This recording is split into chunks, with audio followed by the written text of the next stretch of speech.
This is Andrew Explains, and today I'm going to be telling you how we can play this very good game made by GameRight called Forbidden Island. So it can be played by 2 to 4 players, and it's recommended for ages 10 and up. Well, let's start unboxing. Alright then, so we have unboxed, and let's see what we have. We have 4 pawns. Okay? Well, I'm just going to bring the camera closer. Wait. So here we have 4 pawns and a notch, which goes with the drive. The flood notches. And here we have the 4 treasures. The objective of them is to capture all 4 of these and get off the island. We have several different types of cards, including the flood cards and treasure cards, and also our cards who tell us what character we are in the game and what our special powers are. Of course, we have the tiles that will make up Forbidden Island. We have a few advertisements and the instructions. Right, and one more thing before I get into how do you play is that I really like this game because unlike most other board games, you're actually not against your opponent. You work together with them, but the game itself is working against you. While in most games, the other player is working against you and the game is sort of neutral. Okay, so I'm gonna just start setting this up.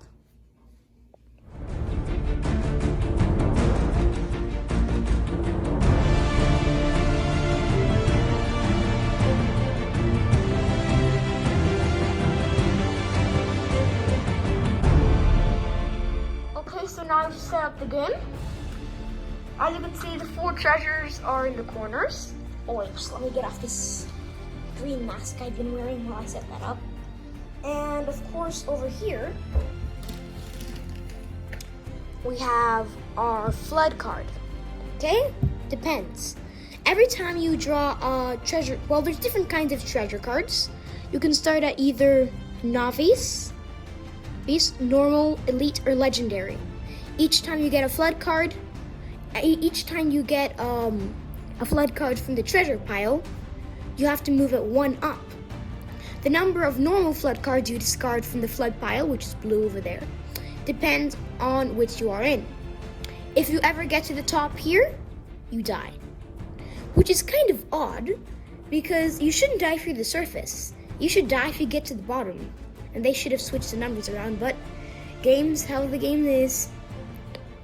So I'm just gonna start for novice. Right here. And also, these are the 4 pawns. They each stand for a different thing. Okay?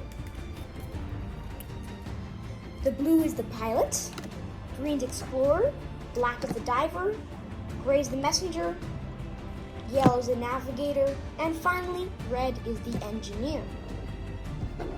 Okay? And now when you're playing, it mostly goes like this. You can take up to 3 actions. Well, in the setup, actually, I missed one part. When we were doing it, wait, just let me get this mask on.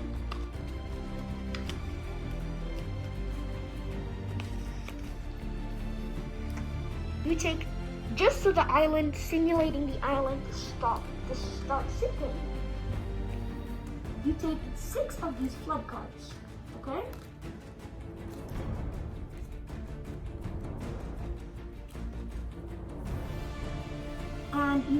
And each one of them gets flooded, okay?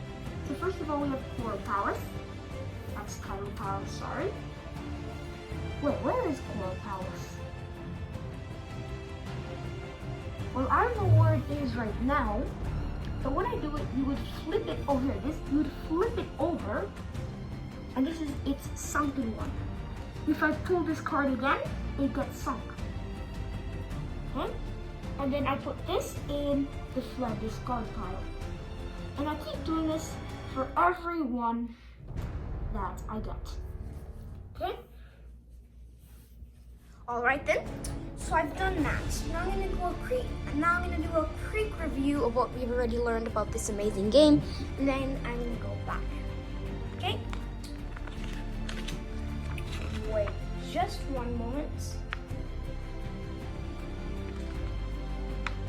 First of all, our objective is to keep Forbidden Island from sinking until you can get all 4 treasures and get to Fool's Landing and go. Okay? By the way, Fool's Landing is this card. Okay?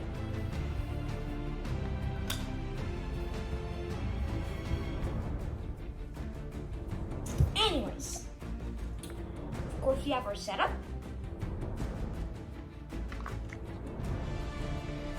And of course there's the adventure cards, the treasure deck, and the flood deck. The flood deck are the blue cards, the treasure deck are the orange cards. And the adventure deck is actually this one I have right in my hand over here. So of course, part of the setup, you already draw 6 flood cards and flip over the tiles that they correspond to. Then, you shuffle the 6 adventure cards and give 1 randomly to each player. Each adventure has a sort of special power. For example, the engineer can unsink 2 per 1 action. The navigator can move another player up to 2 adjacent tiles for 1 action. The messenger can give treasure cards to a player anywhere on the island for 1 action per card.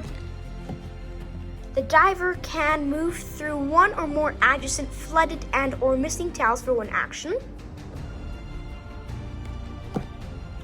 Though the diver does have to end your turn on a tile. The explorer can move and or shore up diagonally. And the pilot can shore up or unsink or fly to any tile once per turn on the island. Okay? Now once you've received your thing, okay, let's say that I have received the blue one and Bobby has received the green one. Okay? We each take our corresponding cards and we find it. They each have a sort of home, okay? So when I look, the gates each have one of their things on it. This is, as you can see better here, for the black. But we need to find the green one and the blue one. Okay? The blue one is for Fool's Landing. And the green one is on copper gates. Note that even though, unless you're the diver, during the game you cannot pass through flooded tiles. If you start on a flooded tile at the very beginning of the game, it's okay. Now we can take it up to 3 actions, okay? So what we do is, I can go, by the way, you can go up to 3 actions, which can be shoring up, collecting a treasure, or moving. So for example, for 1 action, I could move here. That's my first action. 2nd action, I could move here. 3rd action, I just flip this over. Okay? Once I've done that, I have to collect 2 treasure cards. Okay? I have a helicopter lift and 1 of these. Okay? Oh, before I start to play, I should actually tell you what the cards do, don't I? So on this, you can move 1 or more pawns on the same tile to any other tile, or if at the end of the game, once you've collected all of the treasures, you have to get to Fool's Landing, and if somebody has 1 of these, they can win. Okay? And then, sadly, at each turn, we have to draw the corresponding, we have to draw flood cards corresponding to the flood thingy here. So if my thing is at 2, it's here. It's 3, it's here, okay? And all the way up until we die.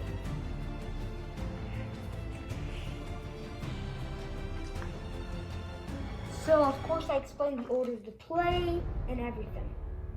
Now here are the exceptions. Oh no. Giving a treasure card, okay? Wait, no, okay, I'm just gonna explain to you. Okay? So this can collect the chalice.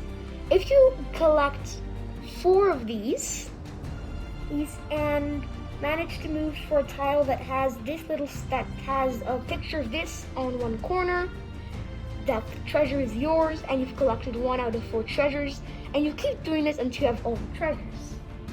It's the same for all the cards like this. There's 1 for each treasure.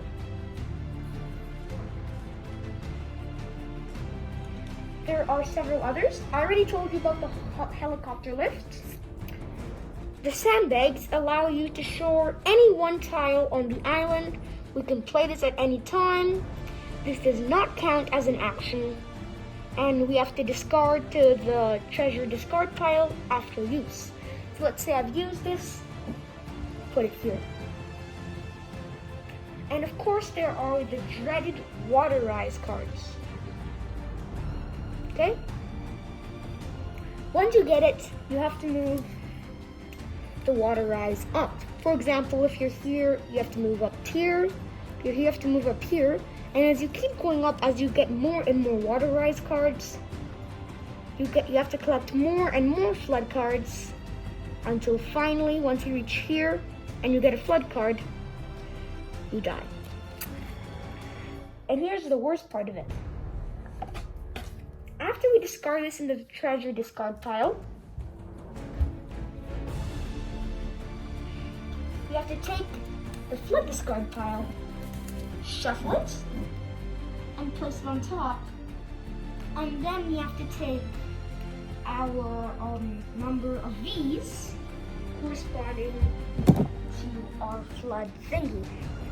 So let's say I'm at 3, okay? And I have to take 3 of these. And since these, and then normally we would flip them over with these, right? But what happens if it's already flipped over? We remove it and the card from the game. Now, there are several different ways to lose.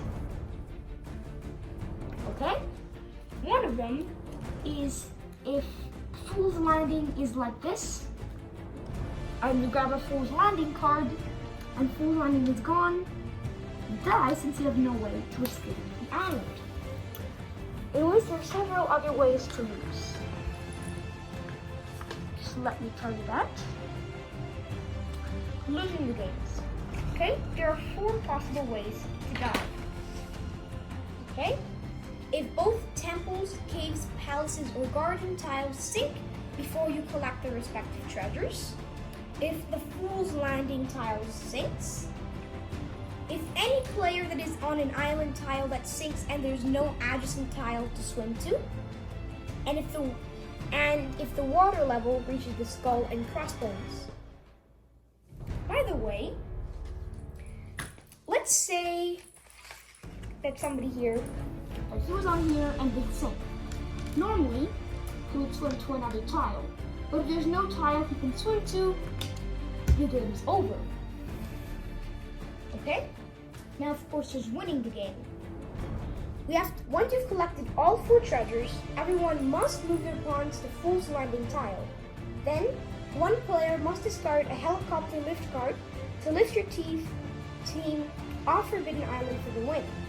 Please note that your team may still win if Fool's Landing is flooded, though they cannot win if it's